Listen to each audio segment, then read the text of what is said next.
Hello everyone, मैं दीक्षा। स्वागत है आपका आपके अपने यूट्यूब चैनल में। आज का ये जो सेशन है, इस सेशन के अंतर्गत हम बात करने जा रहे हैं आपके संविधान की प्रस्तावना की। यानी अभी तक हमने जो संविधान की ऐतिहासिक पृष्ठभूमि, संविधान की आपकी निर्माण प्रक्रिया, विशेषताओं को पढ़ा और आपकी जो फोर्थ वीडियो थी उसके अंतर्गत हमने जो आपका कवर किया हुआ था वो आपका कवर करने के अंतर्गत था कि जैसे संविधान की विशेषताएं, अनुच्छेद, अनुसूचियां, इन सब चीजों को पढ़ा हुआ था।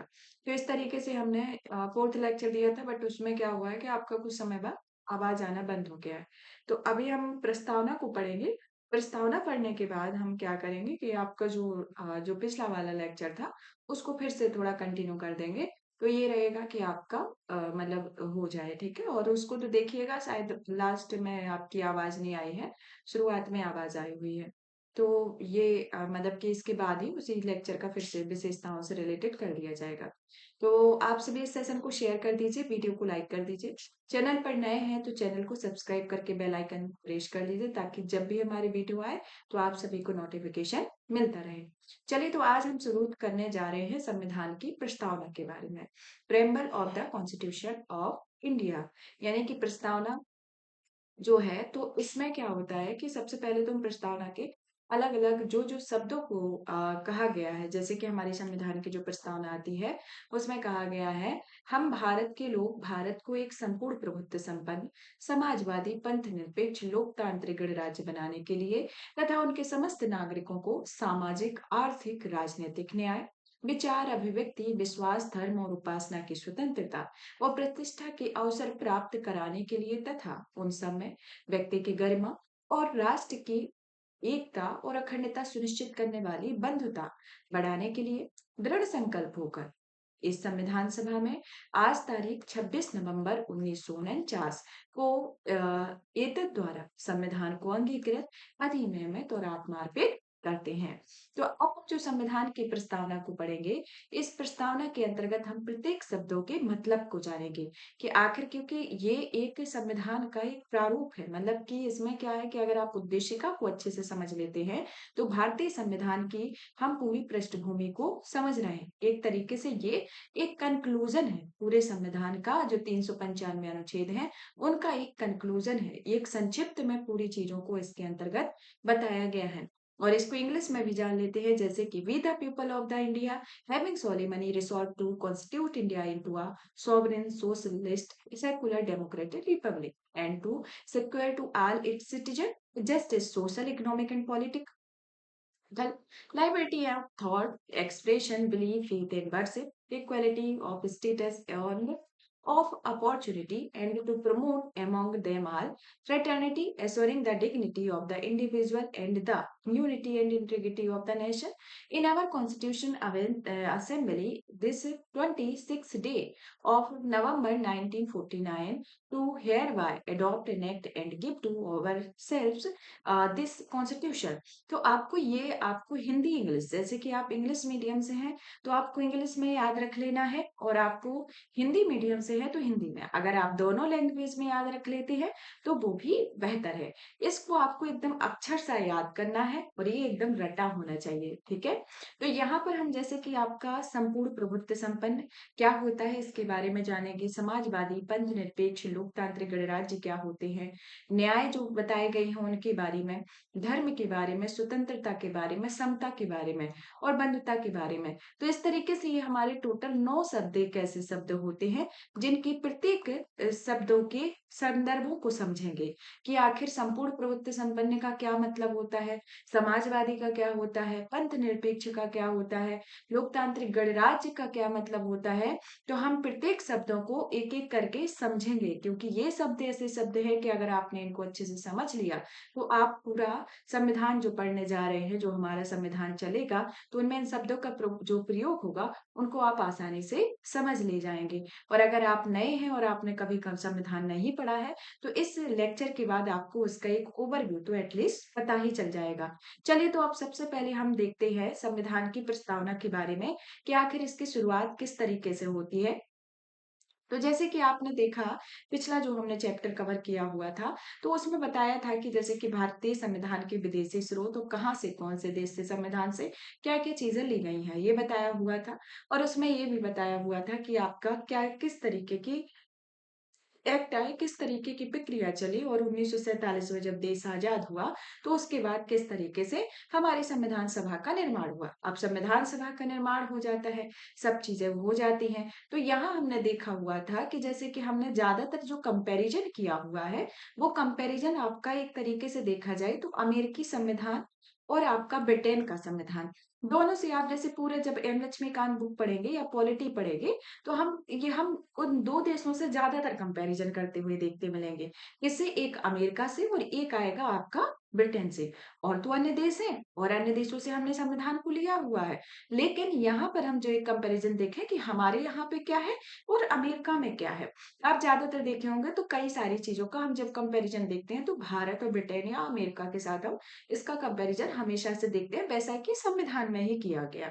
यहाँ पर जैसे कि देखा जाए तो जो अमेरिका में है, तो भारत में तो आपके संविधान में प्रस्तावना है, तो भारत के साथ कुछ देश हैं, उनके संविधान में भी प्रस्तावना है, लेकिन अमेरिका का जो संविधान है, वहां तक प्रस्तावना वहां पर नहीं शामिल है। तो अगर आपसे क्वेश्चन पूछा जाए या नहीं कोई पूछा जाए, तो आपको ये चीज याद रखनी है कि भारतीय संविधान में जो प्रस्तावना है, बट अमेरिकी संविधान में ऐसा नहीं है। और भारत के साथ साथ कई अन्य देश भी हैं जहां पर इस तरीके की प्रक्रिया है। प्रस्तावना जो है वह संविधान के परिचय अथवा भूमिका को कहते हैं। किसे कहा जाता है? ये आपका क्या है? एक तरीके से इंट्रो है।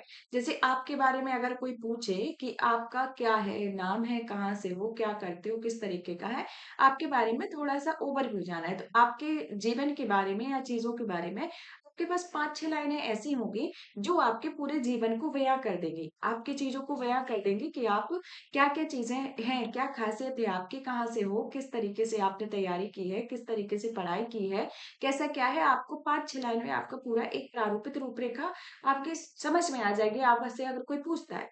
उसी तरीके से जब हम भारत के संविधान को पढ़ते हैं, तो उसमें क्या आता है, हम इसके एक परिचय को जानते हैं, जो हमारी प्रस्तावना में दिया गया है। एक तरीके से एक सार है, संविधान का क्या दिया गया है इसमें?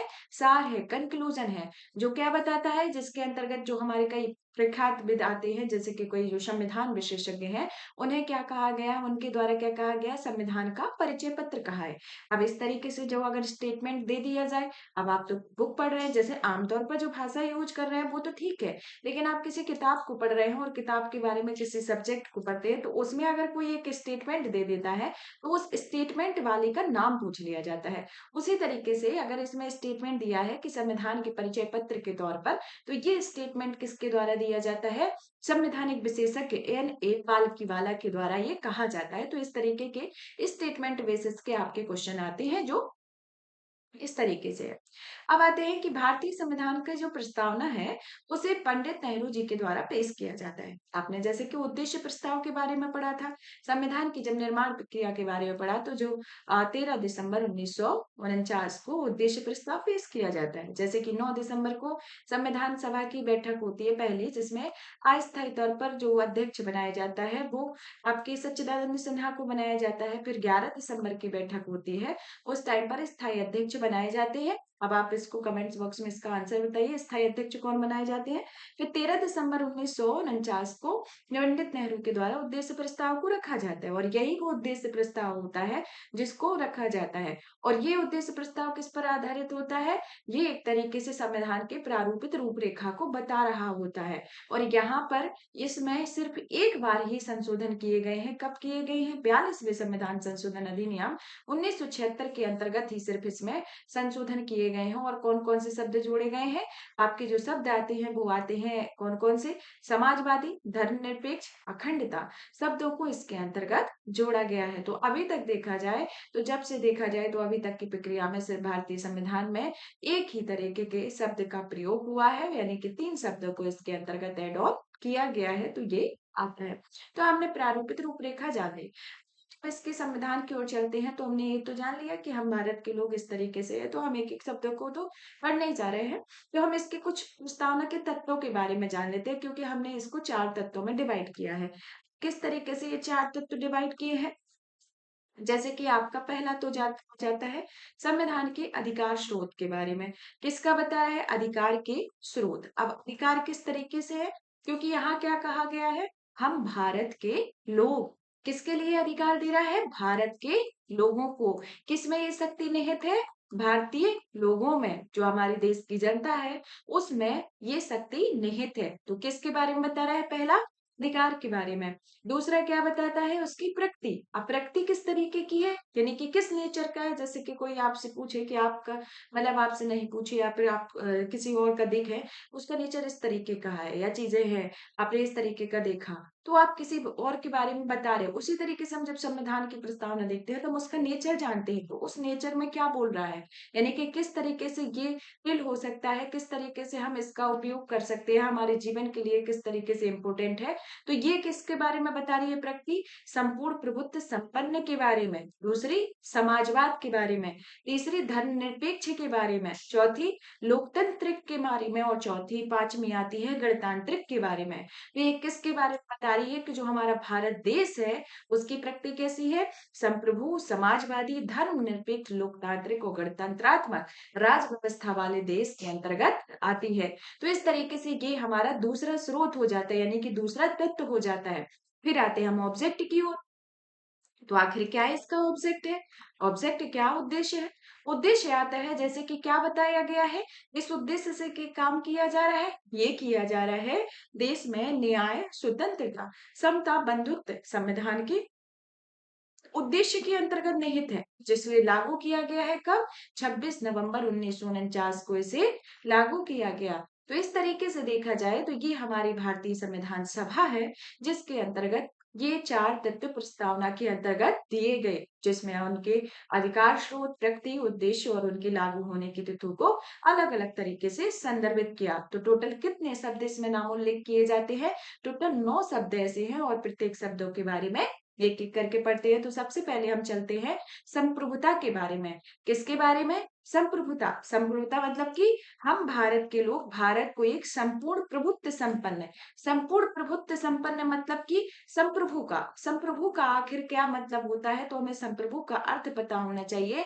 यानी कि जैसे कि हम हैं, हमारा जो देश है, जिस देश में हम रहते हैं, तो हम अगर कोई डिसीजन लेते हैं तो हमारी डिपेंडेंसी किसी दूसरे देश पर नहीं है कि कोई दूसरा देश आ जाए और कहे कि तुम इस तरीके से रूल्स एंड रेगुलेशन करो, या फिर भारत जो डिसीजन दे दे तो कोई और देश रोक दे कि नहीं तुम इस तरीके के डिसीजन नहीं दे सकते हो।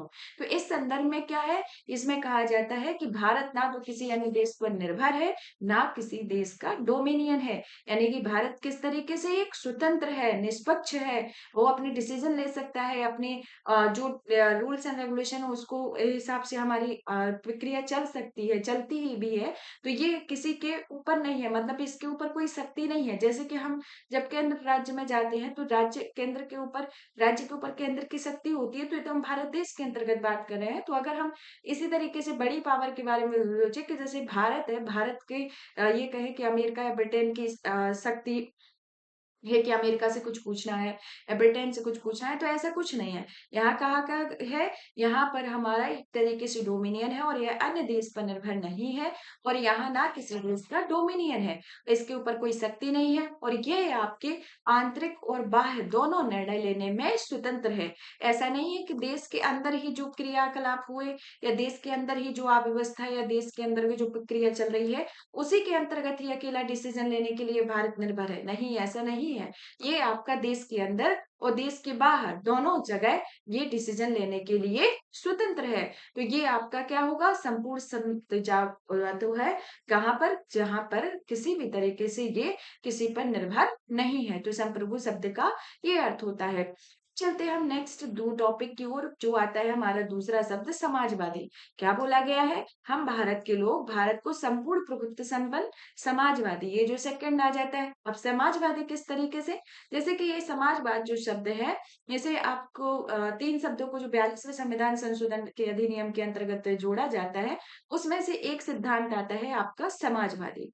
अब समाजवादी जो है, तो इसको पहले भी ऐसा नहीं है कि आपका अगर प्रस्तावना में समाजवादी शब्द को संशोधन में जोड़ा गया, तो हमारा जो डीपीएसपी है, जो भारतीय संविधान का भाग 4 है, भाग 4 में अनुच्छेद 36 से 41 तक के 36 से 51 तक के जो आर्टिकल हैं, उनमें हम देखते हैं कि समाजवादी शब्द के बारे में हमें वहाँ पर नामोल्लेख देखने को मिलता है। लेकिन हमारी जो प्रस्तावना है, उसमें ये शब्द नहीं था, तो 42वां संविधान संशोधन हुआ और इसमें जोड़ा गया। अब यहाँ पर ये शब्द आता है, जैसे हमने ये शब्द की उत्पत्ति के बारे में तो जान लिया, कहाँ पर इसका शब्द का प्रयोग है, क्योंकि इसको क्यों बताया? ऐसा नहीं है कि संविधान बना तो उस टाइम पर हमने समाजवादी शब्द को जोड़ा नहीं है। हमने के कारण इसको बताया कि यहाँ पर हमारा ऑलरेडी डीपीएसपी में था, लेकिन 42वां संविधान संशोधन हुआ और प्रस्तावना में जो औचित्य समझा तो उसके अकॉर्डिंग इस शब्द को एड ऑन किया गया। अब यहाँ क्या है, समाजवाद का क्या अर्थ होता है? जैसे भारत की हम अर्थव्यवस्था के बारे में बात करें, तो भारत में किस तरीके की अर्थव्यवस्था है? मिश्रित अर्थव्यवस्था, यानी कि एक ऐसी अर्थव्यवस्था जिसमें पूंजीवादी और सार्वजनिक और निजी दोनों क्षेत्र मौजूद हैं, यानी कि दोनों आपके पूंजीवादी और समाजवादी दोनों तरीके की मतलब समामिलित रूप देखने को मिलता है, मिश्रित अर्थव्यवस्था है। उसी तरीके से जो हमारा लोकतांत्रिक समाजवाद है, जो हमारा समाजवाद है, वो किस पर डिपेंडेंसी रखता है, किस पर ये एक तरीके से मतलब कि आस्था रखता है, वो एक मिश्रित अर्थव्यवस्था में आस्था रखता है, जो सार्वजनिक के साथ साथ यानी कि पब्लिक एरिया के साथ साथ प्राइवेट में भी इंटरफेयर करेगा, तो दोनों चीजों का एक समामिलित रूप है जो हमें लोकतांत्रिक समाजवाद में देखने को मिलता है। ऐसा नहीं है कि अगर कोई डिसीजन है तो वो सिर्फ प्राइवेट तक ही सीमित है या फिर पब्लिक मतलब कि सरकारी तक ही सीमित है, लेकिन अगर कोई भी देश में है तो चाहे प्राइवेट हो या निजी, दोनों के क्षेत्र को एक तो समाहित भी करता है और जो रूल्स एंड रेगुलेशन होंगे वह दोनों ही क्षेत्रों के अंतर्गत जो भी होगा उस पर ये लागू रहेंगे। लोकतांत्रिक समाजवाद का जो उद्देश्य है वह आता है गरीबी, उपेक्षा, बीमारी व अवसर की असमानता को समाप्त करना है। क्या इसका मेन ऑब्जेक्ट है? जो गरीबी हुई, उपेक्षा, बीमारी या अवसर की असमानता जो होगी उसको इसे समाप्त करना, इसका ये मेन ऑब्जेक्ट होता है। तो ये समाजवादी शब्द हुआ जो हमारा दूसरा शब्द आता है। अब चलते हैं हम तीसरे शब्द की ओर, धर्मनिरपेक्ष शब्द की ओर। धर्मनिरपेक्ष यानी कि जिसे पंथ निरपेक्ष भी कहा जाता है, धर्मनिरपेक्ष भी कहा जाता है। यहाँ पर धर्मनिरपेक्ष शब्द को जो जोड़ा जाता है वो 42वां संविधान संशोधन होता है, उसके तहत इस शब्द को जोड़ा जाता है। और हम देखें कि जैसे कि हमने जिस तरीके से समाजवाद शब्द को आपके डीपीएसपी के अंतर्गत पाया हुआ था, उसी तरीके से धर्मनिरपेक्ष को भी भारतीय संविधान के जो अनुच्छेद 25 से 28 है, वहां पर हम धर्मनिरपेक्ष शब्द को देखते हैं। लेकिन यहाँ हमें इस प्रस्तावना में इस तरीके के शब्द को और एड ऑन किया गया।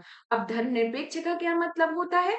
तो धर्मनिरपेक्ष के मतलब की ओर चला जाए तो इसका मतलब होता है कि भारतीय संविधान, जैसे कि हमारा जो देश है, जो में जिस संविधान का उपयोग किया जाता है वहां पर धर्मनिरपेक्षता संबंधी अवधारणा है।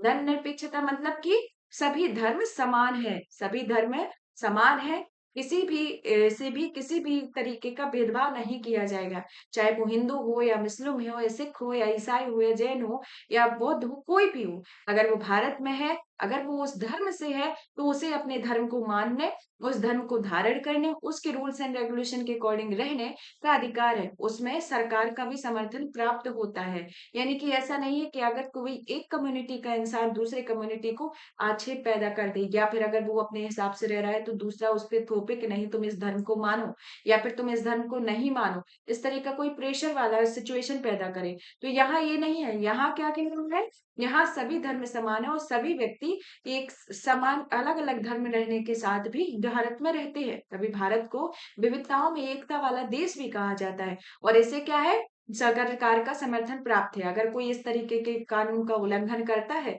इस तरीके से कोई प्रक्रिया यानी कि अव्यवस्था पैदा करता है, तो उसमें सरकार के द्वारा उसका विरोध भी किया जाएगा।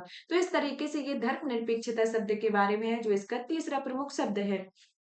अब चलते हैं हम चौथे शब्द की ओर, जो आता है लोकतांत्रिक। किस बारे में? जैसे कि हम भारत के लोग भारत को संपूर्ण प्रभुत्व संपन्न समाजवादी पंथ निरपेक्ष लोकतांत्रिक। अब लोकतांत्रिक शब्द का अर्थ आता है, क्या आता है लोकतांत्रिक शब्द का? लोकतांत्रिक शब्द यानी कि एक ऐसा शब्द जिसमें लोग जो होंगे, यानी कि जो हमारा भारत देश है जहां पर लोकतंत्र है, वहां क्या होता है, जो जनता में इसमें शक्ति निहित है, यानी कि क्या है, लोक मतलब कि जनता, जनता में ये संति निहित है और जनता से ही मिलकर सरकार बनती है और सरकार मिलकर ही जो नई सरकार बनती है जिसमें राष्ट्रपति, प्रधानमंत्री और जो बनते हैं मंत्रिमंडल बनती है, जो हमारी संसद बनती है, इन सब के डिसीजन किस पर केंद्रित है? वो जनता पर केंद्रित है। और लोकतंत्र का मतलब क्या होता है? लोगों के द्वारा चुना जाना, यानी कि जहां पर सर्वोच्च शक्ति जो है वो प्रतिनिधि के तौर पर, मतलब कि जनता जो है प्रतिनिधि के तौर पर चुनती है और वही आपके सर्वोच्च स्तर पर होता है। अब यहाँ पर लोकतंत्र के बारे में बात करें तो अब यहाँ लोकतंत्र दो तरीके से है। एक तो आपका एक होता है डायरेक्ट लोकतंत्र यानी कि प्रत्यक्ष लोकतंत्र, दूसरा होता है इनडायरेक्ट लोकतंत्र यानी कि अप्रत्यक्ष लोकतंत्र। तो यहाँ पर हम फिर से कंपैरिजन करेंगे, दो देशों को लेकर चलेंगे जिसमें एक होता है आपका अमेरिका तो दूसरा होता है ब्रिटेन। कि किस देश में, क्योंकि हम अगर पढ़ रहे हैं तो हमें एक कंपैरिजन भी तो याद होना चाहिए कि किस देश में किस तरीके की प्रक्रियाएं हैं। तो यहाँ हम देखते हैं कि संविधान की प्रस्तावना में इस शब्द का प्रयोग किया गया है। यह संप्रभुता के सिद्धांत पर आधारित है, अर्थात सर्वोच्च शक्ति जो है वह जनता के हाथ में निहित है। यानी कि आप जब जो वोट देते हैं वही वोट होता है जो एक उम्मीदवार मतलब प्रत्याशी को चुनता है, वही कड़ी होती है जो आगे बढ़ती है और फिर बाद में उसमें प्रत्यक्ष और अप्रत्यक्ष तौर पर लोगों का चुनाव होता है। तो इस तरीके से ये आपकी प्रक्रियाएं चलती हैं और आप वोट देने तो गए होंगे और आपने ये चीज को फील भी किया होगा। तो यहाँ पर हम देखते हैं कि लोकतंत्र दो प्रकार का होता है। लोकतंत्र में एक डायरेक्ट लोकतंत्र यानी कि प्रत्यक्ष लोकतंत्र होता है, दूसरा होता है अप्रत्यक्ष लोकतंत्र। तो प्रत्यक्ष लोकतंत्र के अंतर्गत किस तरीके का लोकतंत्र कि जहां पर क्या होता है कि लोग अपनी शक्ति का प्रत्यक्ष तौर पर इस्तेमाल करते हैं, जैसे कि स्विट्जरलैंड। स्विट्जरलैंड में क्या है कि आप जो भी लोकतंत्र है इसमें डायरेक्ट तरीके से ये उपयोग कर रहे हैं। कौन कर रहा है? जनता इसमें डायरेक्ट तरीके से उपयोग कर रही है। कैसे? अब इसके भी चार प्रकार हैं और ये जो चार शब्द हैं वो आपके एग्जाम में पूछे जा चुके हैं कि जैसे कि प्रत्यक्ष लोकतंत्र के कौन कौन से मुख्य तत्व है, इस तरीके का आपका क्वेश्चन बनता है कि प्रत्यक्ष लोकतंत्र के क्या प्रकार है और ये हमेशा से पूछे जाते हैं। तो यहाँ पर हमारा जैसे कि पहला जो आता है प्रत्यक्ष लोकतंत्र का, वह परिप्रेक्षा होता है। परिप्रेक्षा मतलब कि रेफरेंडम होता है परिप्रेक्षा। दूसरा आता है पहल यानी कि इनिशिएटिव। तीसरा आता है आपका प्रत्यावर्तन यानी कि प्रत्याशी को वापस बुलाना या रिकॉल करना। चौथा आता है आपका जनमत संग्रह या क्लब ए बी से साइट होता है। तो इस तरीके से ये चार तरीके के, वो चारों का आपको अच्छे से नाम याद रखना है जो किसके अंतर्गत आते हैं?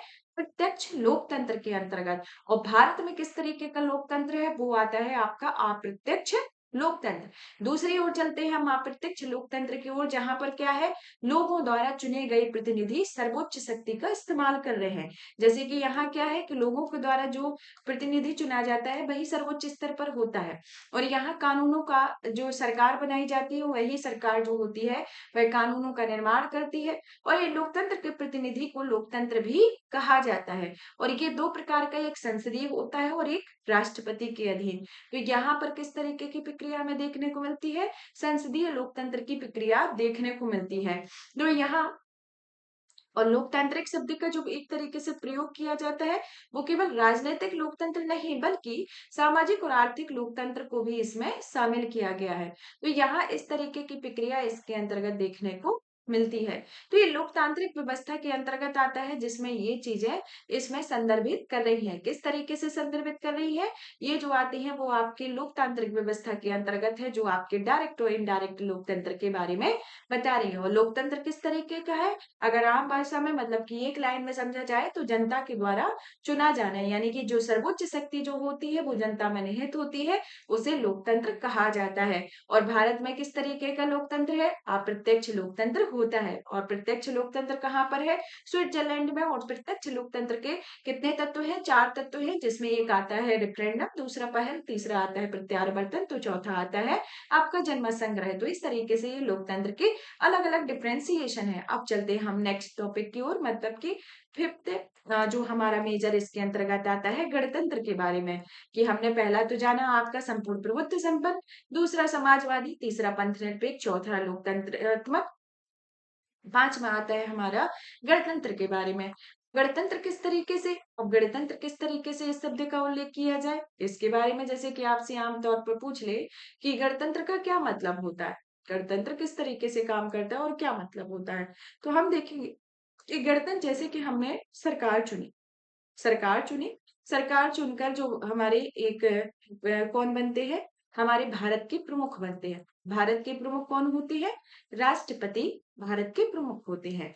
वह किसके द्वारा यहाँ पर आते हैं? चुनाव के जरिए सत्ता में आते हैं और उनको क्या होता है? 5 वर्ष के लिए अप्रत्यक्ष तौर पर चुना जाता है। यहाँ क्या होता है कि भारत के जो राष्ट्रपति कितने वर्ष के लिए चुने जाते हैं? 5 वर्ष के लिए। और उन्हें किस तरीके से चुना गया है? अप्रत्यक्ष तरीके से। जैसे कि जनता के द्वारा सरकार बनाई जाती है। सरकार किस तरीके की? जैसे कि ये प्रक्रिया जो चलती है कि आपने एक वोट दिया, यहाँ से जो भी विधायक हुए उनको, या जो भी विधायक हुए या सांसद हुए उनको आपने ये वोट दिया, आप केंद्र या राज्य में, नगर निगम में है या फिर नगर पालिका में या जहाँ भी है, तो इस तरीके से यही प्रतिनिधि जो होते हैं वह प्रत्यक्ष व अप्रत्यक्ष तौर पर इनमें इन्वॉल्व होते हैं और अपना मेन प्रत्याशी बनाते हैं। वही बने, वही संसद में आएंगे। संसद में जब आते हैं तो संसद में यहाँ आते हैं और यहाँ पर विधायक होते हैं। तो ये जो आते हैं सांसद और विधायक जो होते हैं वो अपने ये केंद्रीय स्तर पर यानी कि लोकसभा राज्यसभा के अंतर्गत आए और ये आपके विधानसभा विधान परिषद के अंतर्गत आए। जिसमें हम लोकसभा की ओर चले तो लोकसभा से क्या होता है कि कुछ सदस्यों को लिया जाता है, कुछ राज्यसभा के सदस्यों को लिया जाता है। अब इसमें से कुछ मनोनीत भी होते हैं, कुछ आपके निर्वाचित भी होते हैं। तो इन्हीं से आपके प्रत्यक्ष अप्रत्यक्ष तौर मतलब कि ये जो लोग होते हैं वही लोग इनमें से राष्ट्रपति का चुनाव करते हैं, राष्ट्रपति उपराष्ट्रपति को चुनते हैं, सिफारिश करते हैं और जो उनके संबंध में मत डालते हैं। तो ये क्या हो गया कि जनता ने यहाँ पर तो वोट दिया, लेकिन यही तो आपके द्वारा जो चुने गए प्रतिनिधि रहे वही जाके यहाँ पर अप्रत्यक्ष तौर पर राष्ट्रपति का चुनाव करते हैं। बट यहाँ प्रधानमंत्री कैसे है? डायरेक्ट चुने जा रहे हैं। तो इस तरीके से अपने संसदीय क्षेत्र होता है वहां से वो जीतते हैं और साथ ही साथ में और जैसा बहुमत मिलता है उसके हिसाब से प्रधानमंत्री की सरकार बनती है। तो ये हमारे यहाँ इस तरीके से, तो जो ये तो हमारे प्रत्यक्ष तौर पर प्रधानमंत्री बनते हैं, लेकिन राष्ट्रपति कैसे बनते हैं? अप्रत्यक्ष तौर पर। और इनका कितना कार्यकाल निर्धारित होता है? 5 वर्ष का ये कार्यकाल निर्धारित होता है। अब यहाँ पर जैसे कि लोकतांत्रिक व्यवस्था जो होती है, वहां पर जो गणतंत्र है उसे दो तरीके मतलब कि लोकतांत्रिक व्यवस्था में दो तरीके की प्रक्रिया होती है। किस तरीके की लोकतंत्र में होती है? एक तो होती है राजशाही, जैसे कि एक राजा के अधीन होना। पहले जो राजाओं के अधीन जो होते थे कि राजा के अधीन रानी राजा होते थे और उनके उत्तराधिकारी होते हैं थे, वही पद धारण करते थे और मतलब कि ऐसा कोई चुनावी प्रक्रिया नहीं होती थी। जो उनका राजा का जो बेटा होगा उसी को, जो बड़ा बेटा होगा उसी को ये पद मिलेगा। तो इस तरीके की प्रक्रिया पहले देखने को मिलती थी, बट अभी जब से हमारे देश में संविधान लागू है तो इस तरीके की प्रक्रिया नहीं है। और यहाँ जैसे कि अभी प्रेजेंट में जो ये प्रक्रिया देखी जाए तो ये आपकी राजशाही प्रक्रिया के अंतर्गत आती है और ये राजशाही प्रक्रिया अभी वर्तमान में किस देश में है? ये आपकी ब्रिटेन में राजशाही प्रक्रिया है। फिर दूसरी आती है कि यहाँ पर जो दूसरी प्रक्रिया में गणतंत्र में प्रत्यक्ष और अप्रत्यक्ष रूप पर जो चुनकर आते हैं। तो यहाँ पर जैसे कि ये जो एक निश्चित समय के लिए जो चुनकर आते हैं, इस तरीके की प्रक्रिया आपकी अमेरिका में स्थित है। तो इस तरीके से देखा जाए तो यहाँ जैसे कि अमेरिका में राष्ट्रपति के अधीन प्रक्रिया होती है, लेकिन हमारे यहाँ क्या है? संसदीय प्रक्रिया है, जो कि आपकी ब्रिटेन से ली गई है। तो इस तरीके की प्रक्रिया के रूल्स एंड रेगुलेशन फॉलो किए जाते हैं और अभी हम जब डिटेल में पढ़ेंगे तो और अच्छे से सब चीजों को, जैसे संसद पढ़ा और जो भी टॉपिक पढ़ेंगे तो और डिटेल में पढ़ेंगे। लेकिन इस तरीके से है, तो ये आपके गणतंत्र के अंतर्गत आएगा। तो गणतंत्र में, लोकतांत्रिक व्यवस्था में जो गणतंत्र आएगा वो किसमें? एक राजशाही, तो दूसरा आपका गणतंत्र। जो राजशाही होगी वो तो आपकी राजा रानी के अंतर्गत आएगी और यहाँ पर गणतंत्र जो होगा, जो प्रत्यक्ष अप्रत्यक्ष तौर पर जो एक सरकार चुनती है, जो सर्वोच्च स्तर पर भारत के जैसे राष्ट्रपति का चुनाव के जरिए आते हैं और वो अप्रत्यक्ष तौर पर इन्हें चुना जाता है। तो इस तरीके से ये गणतंत्र का अर्थ होता है। अब चलते हैं हम आगे की ओर, न्याय की ओर। तो हमने अभी तक कितना समझा? अभी तक हमने ये जो हमारे शब्द थे कौन कौन से, हमने इन शब्दों के बारे में, ये हमारा यहाँ तक का पूरा जो 2 लाइन है, इन 2 लाइनों को कवर किया। 2 लाइन ये हमारी कवर हो गई ये प्रस्तावना के अंतर्गत। अब हमारी जो तीसरी लाइन आती है इसमें सामाजिक आर्थिक राजनीतिक न्याय के बारे में। ये क्या है? हमारी तीसरी लाइन है। तो न्याय कितने तरीके के हैं? इसमें 3 तरीके के न्याय हैं। तो किस तरीके के? अब सामाजिक न्याय क्या होता है, आपकी राजनीतिक न्याय क्या होता है, आर्थिक न्याय क्या होता है, तो इनके बारे में एक एक करके समझते हैं। अब यहाँ ये है, जैसे कि अभी हमने पहले जो देखा हुआ था कि आपका समाजवादी शब्द का प्रयोग कहाँ हुआ है और आपके कौन से शब्द का कहाँ पर प्रयोग हुआ है, तो ये तो हमने देखा है, ये यहाँ प्रस्तावना है। तो यहाँ पर भी, क्योंकि अगर इसी के साथ हम कंपैरिजन को याद करते जाते हैं तो हमें पढ़ने में आसानी होती है। तो हम यहाँ पर न्याय के बारे में देखते हैं, सामाजिक, राजनैतिक और आर्थिक न्याय। तो यहाँ पर 3 तरीके के न्याय हैं। तो ये जो हमारे हैं, ये आपके जैसे कि आपकी मौलिक अधिकार हुआ, जैसे कि फंडामेंटल राइट जो आती है, और डीपीएसपी यानी कि राज्य के नीति निर्देशक तत्व आते हैं। तो ये दोनों जो आते हैं, इसको अंतर्गत हमें सुरक्षा प्राप्त होती है, जिसके अंतर्गत उपबंध दिए जाते हैं। ये क्या है? सामाजिक, आर्थिक, राजनीतिक न्याय, तीनों इसके अंतर्गत है। जहां पर जैसे कि ऐसा नहीं है कि सिर्फ प्रस्तावना में, यानी कहने का मतलब ये है कि ये नहीं है कि ये सिर्फ प्रस्तावना में है, ये आपके प्रस्तावना के साथ साथ ये आपके मतलब मौलिक अधिकार हुए और न्याय राज्य के नीति निर्देशक तत्व है, उनके अंतर्गत होते हैं। यहाँ पर सामाजिक न्याय का क्या अर्थ होता है, उस न्याय की ओर चला जाए तो सामाजिक न्याय क्या होता है, आर्थिक न्याय क्या होता है और राजनीतिक न्याय होता है। तो सबसे पहले हम सामाजिक न्याय की ओर चले तो सामाजिक न्याय का जो अर्थ जो होता है, यहाँ पर क्या है कि हर व्यक्ति, जैसा हर व्यक्ति, कोई भी व्यक्ति हो, चाहे वो किसी भी जाति का हो, किसी भी धर्म का हो, किसी भी लिंग का हो, उसमें किसी भी तरीके का उससे भेदभाव नहीं किया जाएगा। यानी कि क्या होगा, समान व्यवहार किया जाएगा। यानी कि समाज के किसी भी वर्ग के लिए विशेष अधिकार की अनुपस्थिति या अनुसूचित जाति, जनजाति या अन्य पिछड़े वर्ग या महिलाओं की स्थिति में सुधार, सभी से में किसी भी तरीके का भेद नहीं होगा, क्योंकि विविध तरीके के लोग हैं, विविध तरीके के धर्म हैं, विविध तरीके की जातियां होती हैं, रंग होती है, कोई गोरा होता है, कोई काला होता है, कोई सांवला होता है, इस तरीके से होता है, कोई लिंग होता है, कोई स्त्री है, कोई पुरुष है, कोई ट्रांसजेंडर है। मतलब अलग अलग तरीके के मतलब कि लिंग से हो या धर्म से, जैसे कि कोई हिंदू धर्म का है या मुस्लिम धर्म का है या सिख है या ईसाई है, मतलब कि किसी भी जाति, चाहे आप सामान्य जाति से हैं, चाहे आप ओबीसी है से हैं या एससी से हैं या एसटी से, किसी भी जाति से हैं, यहाँ पर किसी भी तरीके का भेदभाव नहीं है। यानी कि सामाजिक न्याय के सिद्धांत पर कार्य करेगा कि किसी से किसी भी तरीके का कोई भेदभाव नहीं। अब चलते हम आर्थिक न्याय की ओर। हमने पहला तो समझ लिया, ये पहला जो 3 न्याय के अंतर्गत सामाजिक न्याय। आर्थिक न्याय की ओर चला जाए तो आर्थिक न्याय क्या होता है? आर्थिक न्याय जो होता है वो एक तरीके से आता है कि आर्थिक कारणों के आधार पर किसी भी व्यक्ति से भेदभाव नहीं किया जाएगा। जिस तरीके से सामाजिक आधार पर किसी भी तरीके से भेदभाव नहीं होगा, उसी तरीके से आर्थिक कारणों के आधार पर भी किसी से भेदभाव नहीं किया जाएगा। इसमें संपदा, आय, संपत्ति और असमानता को दूर रखना भी इसमें शामिल है। यहाँ पर किसको दूर रखा गया है? आपकी संपदा, आय और संपत्ति जो आपकी खुद की है, उसको असमानता से दूर रखा गया है। लेकिन यहाँ अगर आर्थिक कारण के आधार पर किसी व्यक्ति को कोई लाभ दिया जा रहा है, तो वह किसी भी धर्म का हो, किसी भी जाति का हो, किसी भी लिंग का हो, उससे भेदभाव नहीं किया जाएगा। मतलब कि एक को अगर उस चीज का लाभ दिया गया है, तो दूसरे को भी उसी को सेम वैसा ही लाभ प्रदान किया जाएगा। फिर चलते हम राजनीतिक न्याय की ओर, जो हमारा तीसरा न्याय है, राजनीतिक न्याय। राजनीतिक न्याय का क्या अर्थ होता है? यहाँ पर क्या होता है कि हर व्यक्ति को समान राजनीतिक अधिकार प्राप्त है। राजनीतिक दफ्तरों में प्रवेश की बात हो या सरकार तक अधिकार पहुंचाने की बात हो, जैसे कि आप किसी ऑफिस में कार्य करते हैं, कहीं पर कार्य करते हैं, वहां से आपका कोई, मतलब आपको कोई परेशान कर रहा है या फिर आपको कोई ऐसा, मतलब कि ऐसा, मतलब चीजें देखने को मिलती हैं जो आपके अकॉर्डिंग सही नहीं है, और तो आपको उस तरीके का राइट है। ऐसा नहीं है कि आप उच्च लेवल पर अधिकारी हैं तभी ही आप अपने राजनीतिक न्याय का प्रयोग कर सकते हैं, ऐसा नहीं है।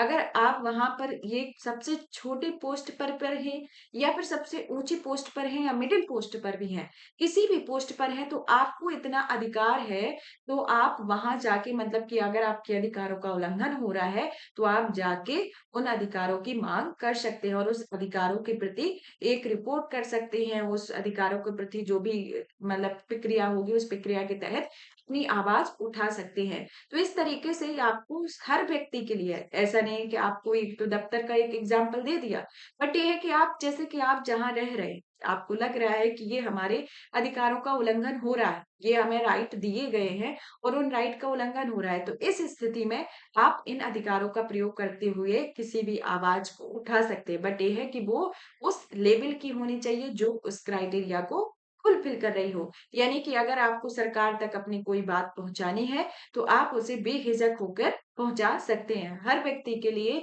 अलग-अलग तरीके से, जैसे कि हमारा जो फंडामेंटल राइट है, जो भाग 3 के अंतर्गत अनुच्छेद 12 से 35 में जो आर्टिकल दिए गए हैं, उनके अंतर्गत जिन अधिकारों का उल्लंघन होता है, तो आप वहां अपनी आवाज को उठा सकते हैं और इसमें किसी भी तरीके का कोई भेदभाव नहीं किया जाएगा कि आप किस धर्म से हैं या किस जाति से हैं या किस लिंग से हैं, तो आपसे इसमें किसी भी तरीके का कोई भेदभाव नहीं होगा और इसमें आपको राजनीतिक न्याय इस तरीके से प्राप्त होती है। तो ये क्या हो गए? आपके सामाजिक न्याय, आर्थिक न्याय और राजनीतिक न्याय, इन तीनों न्यायों का ये पूरा एक्सप्लेनेशन है। अब ये शब्द आ जाता है कि आखिर जैसे कि ये 3 शब्द आए, तो 3 शब्दों को हमारे आपको पता है कि भारतीय संविधान में कई सारी चीज़ों को अन्य देशों से लिया गया है। तो यहाँ पर हमारे जो ये 3 शब्द आते हैं यानी कि न्याय जो आते हैं, इन तत्वों को कहाँ से लिया जाता है? जो आपकी 1917 में रूस की क्रांति होती है, वहां से इन 3 शब्दों को लिया जाता है। यानी कि रूसी क्रांति से वो जो 1917 में होती है, जिससे हमें सामाजिक, आर्थिक और राजनीतिक न्याय की लिया गया है। तो ये आपका इसके अंतर्गत हुआ। फिर आते हैं हम आगे की ओर, जिसमें आपको बताना मतलब कि जो हमारा 7वें नंबर पर आता है स्वतंत्रता। अब स्वतंत्रता किस तरीके से, स्वतंत्रता किस तरीके की बात कर रही है, कितने तरीके की स्वतंत्रताओं के बारे में उल्लेख किया गया है? 5 तरीके की स्वतंत्रता। जिस तरीके से हमारे 3 तरीके के न्याय बताए हैं, उसी तरीके से 5 तरीके की स्वतंत्रता है। कौन कौन सी स्वतंत्रता है? स्वतंत्रता के अंतर्गत आती है आपकी अभिव्यक्ति, विश्वास, धर्म, उपासना की स्वतंत्रता। कौन कौन सी? विचार, अभिव्यक्ति, विश्वास, धर्म और उपासना की स्वतंत्रता। तो इस तरीके से देखा जाए तो ये हमारी 5 तरीके की स्वतंत्रता है। अब 5 तरीके की स्वतंत्रता है, तो किस तरीके से कौन सी स्वतंत्रता प्राप्त होती है? तो चलिए जानते हो। सबसे पहले ये जानते हैं कि आखिर स्वतंत्रता होती क्या है। अगर आपसे कोई पूछ ले कि स्वतंत्रता क्या है, स्वतंत्रता का क्या मीनिंग है, तो स्वतंत्रता जो होती है वो एक तरीके से फ्रीडम, फ्रीडम ये कि आपको कोई भी कार्य करने के लिए या कोई भी रोक टोक नहीं कर सकता। साथ ही वह व्यक्ति जैसे कि अगर विकास के अवसर प्रदान कर रहा है, तो और भी नहीं कर सकता है। जैसे कि आप कोई कार्य कर रहे हैं, आपका ये मन है कि आपने कोई कार्य किया, चाहे आप अपना कोई भी कार्य कर रहे हैं, हर तरीके के कार्य होते हैं, तो उसमें क्या है कि आपको कोई रोक नहीं सकता कि आप ये काम मत कीजिए। क्या है, आपको अपना कार्य करने की, अपनी स्वेच्छा से कार्य करने की, अपने अकॉर्डिंग कार्य करने की खुद की स्वतंत्रता है। आप जो भी कार्य करेंगे, या फिर कहीं भी जॉब करते हैं, या फिर कहीं जाते हैं या आते हैं, या फिर कोई भी कार्य करते हैं, तो उसके लिए आपको फुल टू फ्रीडम है, क्योंकि आपके अधिकार है। आप अपनी स्वेच्छा से इस चीज को कर भी सकते हैं, नहीं भी कर सकते। इसमें कोई भी दूसरा इंसान इंटरफेयर नहीं कर सकता है। साथ ही व्यक्ति के विकास के अवसर प्रदान करना, इसमें साथ ही साथ ये भी एड ऑन किया गया है। यहाँ पर जैसे कि व्यक्ति के लिए मौलिक अधिकार के जरिए किस तरीके की स्वतंत्रता, जैसे कि हमारे भारतीय संविधान में जो मौलिक अधिकार आते हैं यानी कि फंडामेंटल राइट आते हैं, वहां पर स्वतंत्रता का अधिकार दिया गया है। स्वतंत्रता किसमें दी गई है? स्वतंत्रता आपकी 19 से 22 तक के जो अनुच्छेद है, वहां पर स्वतंत्रता है। जैसे कि 14 से 18 में समानता का अधिकार दिया गया है, तो 19 से 22 तक में स्वतंत्रता के अधिकार दिए गए हैं, जिसमें हर तरीके की स्वतंत्रता है। 19 के अंतर्गत आपकी विचार अभिव्यक्ति की स्वतंत्रता दी गई है। हर तरीके की स्वतंत्रताओं को 19, 20, 21, 22 के अंतर्गत उल्लेखित किया गया। खासतौर पर ज्यादातर स्वतंत्रताएं तो आपकी 19 के अंतर्गत ही दी गई हैं, जो आपके clause A B C D E F के अंतर्गत, यानी कि 6 प्रकार की स्वतंत्रताओं को अलग अलग तरीके से बताया गया है। यहाँ व्यक्ति क्या होता है? मौलिक अधिकारों के जरिए अभिव्यक्ति, विश्वास, धर्म, उपासना की स्वतंत्रता से सुरक्षित करती है। और इसका अगर आपका हनन होता है, तो अगर जैसे कि आप चाहते हैं कि आपने कोई किसी चीज के प्रति आपका कोई रोक टोक कर रहा है, ऐसा नहीं है कि अगर कोई रोक टोक कर रहा है तो करने देंगे या फिर चीजें चलती रहेगी।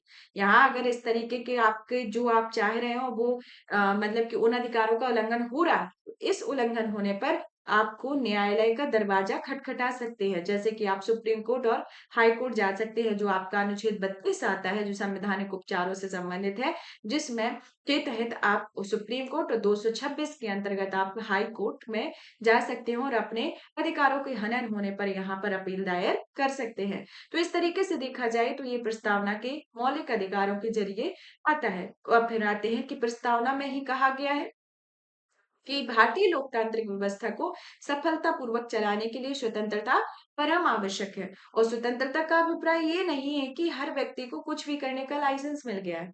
ऐसा नहीं है कि आप जो भी कार्य करें तो आपको उसका लाइसेंस मिल गया है तो अरे हमें तो स्वतंत्रता मिली है, हमें तो ये राइट मिला हुआ है तो हम ये काम करेंगे, ऐसा नहीं है। किसके अंतर्गत? अगर हमें कोई अधिकार दिए गए हैं तो उसकी एक संविधान में लिखित सीमाएं निर्धारित की गई हैं। प्रत्येक आर्टिकल के अंतर्गत कुछ-कुछ क्राइटेरिया दिया गया है, उस क्राइटेरिया को फुलफिल होना ज़रूरी है। अगर वो क्राइटेरिया फुलफिल नहीं करते हो या इस तरीके की प्रक्रिया नहीं होती है, तो आप न्यायालय नहीं जा सकते और उसके लिए रोकने के लिए भी कई अलग-अलग तरीके के प्रावधानों को दिया गया है। तो स्वतंत्रता के अधिकार का इस्तेमाल संविधान में लिखी सीमाओं के भीतर ही किया गया है और एक तरीके से कहा जाए तो यह स्वतंत्रता प्रदत्त स्वतंत्रता और मौलिक अधिकारों में शर्त निहित नहीं है। तो इस तरीके से ये हमारी भारतीय स्वतंत्रता है, जिसका आपको इसके तहत राइट प्रदान किए गए हैं। तो यहाँ पर जैसे कि हमने जो सामाजिक आर्थिक न्याय, राजनैतिक न्याय है, जो फ्रांस की क्रांति से, रूस की क्रांति से लिए हुए हैं, उसी तरीके से हमारे शब्द जैसे कि स्वतंत्रता, समता और बंधुत्व के जो आदर्श वाक्य हैं, ये जो हमारे आदर्श वाक्य होते हैं, इन्हें फ्रांस की क्रांति से लिया गया है, जो 1789 से 1799 ईस्वी के बीच में होती है। तो इस तरीके से ये आपकी वो जो न्याय है, वो रूस की क्रांति से, जो आपकी स्वतंत्रता, समता और बंधुत्व की जो आदर्श है, वो हमारे फ्रांस की क्रांति से लिए गए हैं। तो इस तरीके से देखा जाए तो ये हमारी स्वतंत्रता के बारे में है। अब चलते हैं हम आगे की ओर समता के बारे में। किसके बारे में? 8वां जो हमारा शब्द कौन सा आता है? समता। समता किस तरीके की होनी चाहिए? जैसे हमने यहाँ से कवर किया था, हम भारत के लोग भारत को एक संपूर्ण प्रभुत्व संपन्न समाजवादी पंथनिरपेक्ष लोकतांत्रिक गणराज्य बनाने के लिए उनके नागरिकों को सामाजिक, आर्थिक, राजनीतिक न्याय, विश्वास, धर्म उपासना, उपासना की अभिव्यक्ति उपासना की स्वतंत्रता, प्रतिष्ठा और अवसर की समता। यहाँ असमता किस तरीके की है? 2 तरीके की समता है। कौन-कौन सी? प्रतिष्ठा और अवसर की समता। अब ये किस तरीके से होती है? अब इन 2 शब्दों को समझने के पहले हमें ये समझना होगा कि आखिर समता क्या होती है? समता किस तरीके से होती है? तो समता क्या है? जहाँ पर हम किसी भी वर्ग के विशेष अधिकार की अनुपस्थिति या बिना किसी भेदभाव के हर व्यक्ति को समान अवसर प्रदान करने के लिए उपलब्ध है। तो क्या किया गया है? यहाँ पर हर व्यक्ति के लिए समान अवसर प्रदान किए गए हैं और यहाँ हर नागरिक को अवसर की समता प्रदान की गई है और समता के इसमें 3 आयाम दिए गए हैं। कौन-कौन से? आपके नागरिक, राजनैतिक और आर्थिक आयाम। जिस तरीके से आपके न्याय में राजनीतिक, आर्थिक और राजनीतिक, आर्थिक और राजनीतिक, आर्थिक और सामाजिक न्याय के बारे में बताया गया है। उसी तरीके से जब हम समता के अलग-अलग आयाम को देखते हैं, तो वो आपके नागरिक, राजनीतिक और आर्थिक पर आधारित हैं। ये जिस तरीके से अभी हमने पहले देखा कि आपका ऐसा नहीं है कि प्रस्तावना में ही सिर्फ इन शब्दों को उल्लेखित किया गया है। प्रस्तावना के साथ-साथ और भी हमारे जैसे डीपीएसपी हुए, राज्य के नीति निर्देशक होते हैं, मौलिक अधिकार होते हैं और आपके और कई अन्य आर्टिकल हैं, उनमें आपके इन शब्दों का पहले भी उल्लेखित किया गया है। बट ये हमारा एक प्रारूपित रूपरेखा है, एक ढांचा है जिसमें हम सब चीज़ों को एक सम्मिलित तौर पर यानी कि एक शब्द में हम पूरे मतलब एक पेज में हम सीधे 395 अनुच्छेदों के बारे में बता रहे हैं, तो यहाँ हर चीज़ का एक कन्क्लूज़न है। तो यहाँ सिर्फ समता यहाँ पर यूज़ नहीं है। यहाँ जैसे कि आपका भारतीय संविधान का जो मौलिक अधिकारों के अंतर्गत फंडामेंटल राइट है, उसमें अनुच्छेद आता है 14, 15, 16, 17, 18 यानी कि कौन से अधिकार? समानता के अधिकार। किससे आते हैं आपके? 14 से 18 में जो समानता के अधिकार हैं, उनके अंतर्गत ये आपको अधिकार ऑलरेडी प्रदान किए गए हैं। यहाँ पर संविधान में कुछ उपबंध भी हैं। किस तरीके के उपबंध हैं? जैसे कि राजनीतिक समता को सुनिश्चित करने के। राजनीतिक समता को किस तरीके से सुनिश्चित? जैसे कि आपका अनुच्छेद 325 आता है और अनुच्छेद 326, 325, 326 ऐसे अनुच्छेद हैं जो आपके मौलिक अधिकारों के अंतर्गत ना होते हुए भी यह समता के अधिकारों का यानी कि समानता के बारे में बात करते हैं। कौन-कौन सा? 325 और 326 जिसमें 325 क्या कहता है? ये कहता है कि किसी भी धर्म, जाति, लिंग अथवा वर्ग के आधार पर किसी व्यक्ति को मतदाता सूची में शामिल होने के अयोग्य करार नहीं किया जाएगा। और दूसरा आता है कि लोकसभा या विधानसभाओं के वैक्स मतदान का प्रावधान इसके अंतर्गत दिया गया है जो अनुच्छेद 325 और 326 के अंतर्गत आता है। राज्य के नीति निर्देशक सिद्धांत महिला तथा पुरुषों को जीवन यापन के लिए पर्याप्त साधन और समान कार्य के लिए समान वेतन का अधिकार सुनिश्चित करते हैं। तो यहाँ पर हमारे फंडामेंटल राइट हुए। फंडामेंटल राइट के साथ डीपीएसपी में भी कुछ आर्टिकल हो गए। कुछ आर्टिकल के अंतर्गत आपका आर्टिकल 325 और 326 जो हुआ वो आपकी समता के बारे में बता रहा है, जिसमें क्या कहा गया है कि किसी भी व्यक्ति से किसी भी तरीके का कोई भेदभाव नहीं किया जाएगा, चाहे वह किसी धर्म का हो, किसी जाति का हो या किसी लिंग का हो या किसी वर्ग के आधार पर निर्धारित हो, और वह किसी भी मतदाता सूची में है तो उसे अयोग्य नहीं करार दिया जाएगा, यानी कि उसे अपना खुद का राइट है। जैसे कि आप देखते हैं कि आप जो वोट देते हैं और एक जैसे अंबानी जो वोट देते हैं, दोनों की वोट वैल्यू क्या होती है, सेम होती है। यहाँ पर किसी भी तरीके का भेदभाव नहीं किया गया कि अगर वो ज्यादा पैसे वाले हैं तो उनका वोट का वैल्यू अलग होगा और आप अगर गरीब है या फिर आप एक नागरिक हैं देश के तो आपके वोट का वैल्यू अलग होगा। ये ऐसा कतई नहीं है। यहाँ पर अगर एक वोट है तो उस वोट की वैल्यू एक ही है, चाहे वह बहुत ज्यादा अमीर व्यक्ति दे या बहुत ज्यादा गरीब व्यक्ति दे, सभी का वोट का वैल्यू एक ही होता है। यहाँ किसकी बात की जा रही है, समता की बात की जा रही है। चलते हैं हम पांचवी मतलब 9वें नंबर की बंधुत्व के बारे में, जो हमारे लास्ट में आती है। किसके बारे में, जैसे यहाँ पर कहाँ आई हुई है, प्रतिष्ठा और अवसर की सत्ता प्राप्त करने तथा उन सब में व्यक्ति की गरिमा और राष्ट्र की एकता अखंडित सुनिश्चित करने वाली बंधुता बढ़ाने के लिए। अब बंधुता के बारे में बात की जा रही है। अब किस तरीके से बंधुता, मतलब कि बंधुत्व होना, यानी कि भाईचारे की भावना होना, एक दूसरे के साथ मिलजुल कर रहना। जहां पर यानी कि अगर यहाँ भारत में सभी व्यक्ति अलग मतभेद के होने के बावजूद, यानी कि अलग धर्म जाति वर्ग के होने के बावजूद भी विविधताओं में एकता का देश किसके कारण कहा जाता है, बंधुत्व की भावना के कारण। सभी व्यक्ति क्या है, एक दूसरे से मिलजुल कर रहते हैं, एक भाईचारे की भावना। जहां पर हम देखते हैं कि संविधान में एकल नागरिकता के एक तंत्र के माध्यम से भाईचारे की भावना को प्रोत्साहित किया गया है। जैसे कि आपके कुछ अनुच्छेद जो आते हैं, जो आपकी फंडामेंटल ड्यूटी है, जैसे 42वें संविधान संशोधन अधिनियम के अंतर्गत 1976वां फंडामेंटल ड्यूटी को 4A के अंतर्गत जोड़ा जाता है, जो 51A से के तक में विभिन्न आर्टिकल है, जिसमें कुछ आर्टिकल जो है वह बंधुत्व की भावना के बारे में बताते हैं कि इसमें एक तरीके से कर्तव्य दिए गए हैं भारत के प्रत्येक नागरिक को कि ये आपकी ड्यूटी है कि आपको ये कार्य करना ही करना है।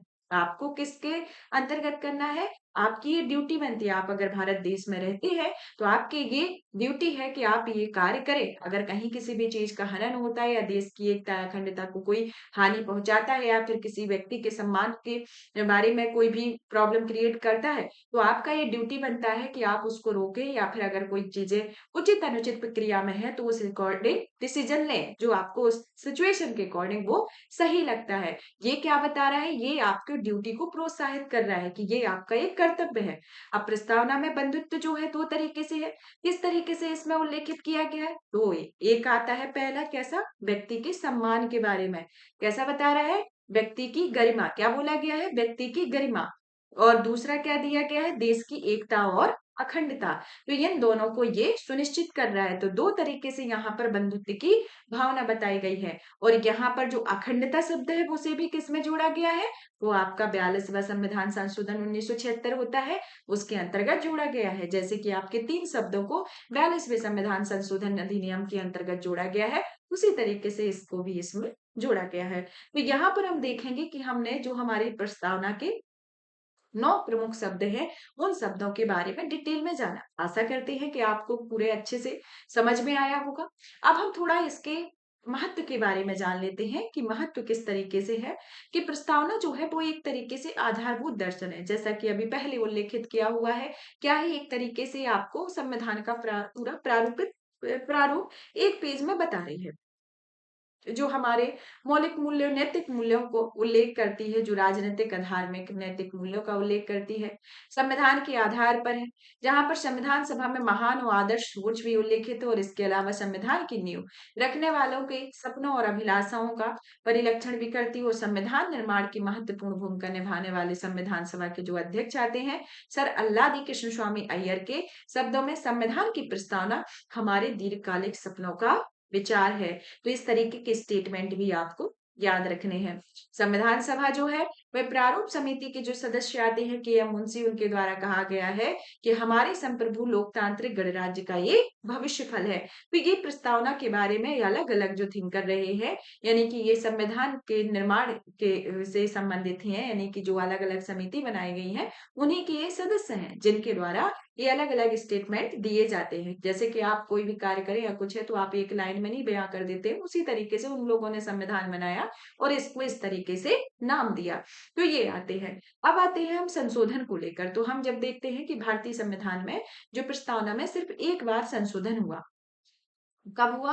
42वां संविधान संशोधन अधिनियम 1976 को होता है। अब यहाँ पर ये प्रश्न होता है कि प्रस्तावना का जो मूल ढांचा है उसमें संविधान में संशोधन होगा या नहीं होगा। मूल ढांचे के सिद्धांत के अंतर्गत इसमें काफी मतभेद हुआ और मूल ढांचे से लेकर आपके काफी वाद विवाद आए। कई सारे मतलब कि न्यायालय में प्रस्तुत किए गए कई सारे मामले आए जिसमें ये इशू उठा।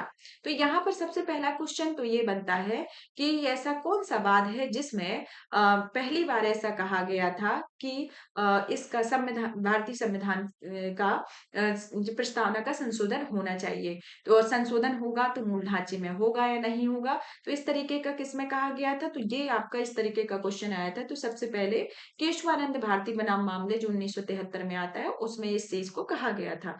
तो यहाँ प्रस्तावना में जो आता है वो धारा 368 के तहत संशोधन किए जाते हैं। संविधान में किसमें? जो 368 है वो धारा उसके अंतर्गत उधर इसमें चेंजेस किया जाता है। यहाँ पहली बार केशवानंद भारती के द्वारा इसे उठाया गया था और यह विचार सामने आया कि इसमें संशोधन नहीं किया जाता है क्योंकि यह संविधान का भाग नहीं है और यहाँ याचिकाकर्ताओं के द्वारा कहा गया कि अनुच्छेद 368 के जरिए संविधान के मूल तत्व मूल विशेषताओं जो कि प्रस्तावना में उल्लेखित है को ध्वस्त करने वाला संशोधन नहीं किया जा सकता है। यहाँ पर इस तरीके का कोई संशोधन नहीं किया जा सकता है। फिर इसके बाद फिर से एक और केस आया जिसमें न्यायालय ने अपनी बात को मत में बेरूवाड़ी संघ जो 1960 आता है उसमें कहा, उसमें कुछ संशोधन किए और मूल विशेषताओं में संशोधन ना किया जाए उसमें स्टेटमेंट दिया।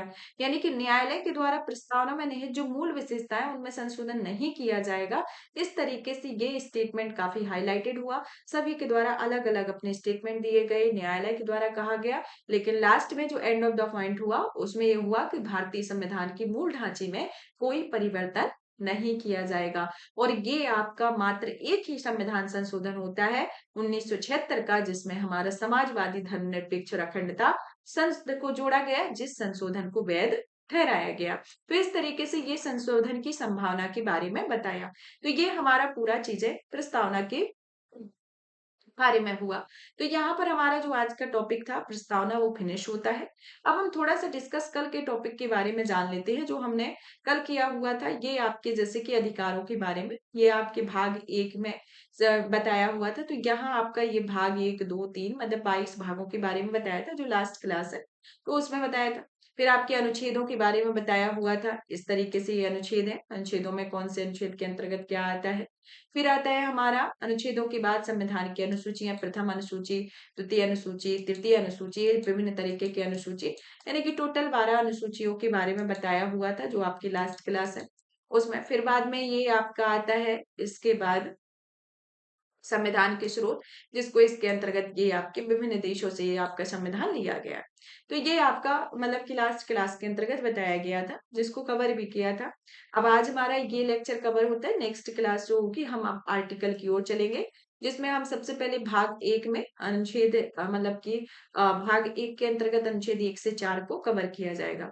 तो आप सभी इस सेशन को शेयर करते रहा करिए, वीडियो को लाइक कीजिए। हाँ, थोड़ा लेट वीडियो आ रही है बट ये है कि हम आपको पूरी तरीके से पॉलिटी कवर कराएंगे। थोड़ा लेट रहेगी बट ये है कि हाँ आपको अच्छे से ही कवर कराई जाएगी। और इस सेशन को शेयर कीजिएगा और थोड़ा सा ज्यादा कीजिए ताकि ये रहे कि थोड़ा व्यू भी ज्यादा आए, लाइक भी ज्यादा बढ़े। और ये यूपीएससी पीएससी विद दीक्षा जो हमारा टेलीग्राम चैनल है वहां से आप इसकी पीडीएफ भी डाउनलोड कर सकते हैं। तो वहां पर इसकी पीडीएफ आपको अवेलेबल हो जाएगी। चलिए टेक केयर, धन्यवाद, कल मिलते हैं।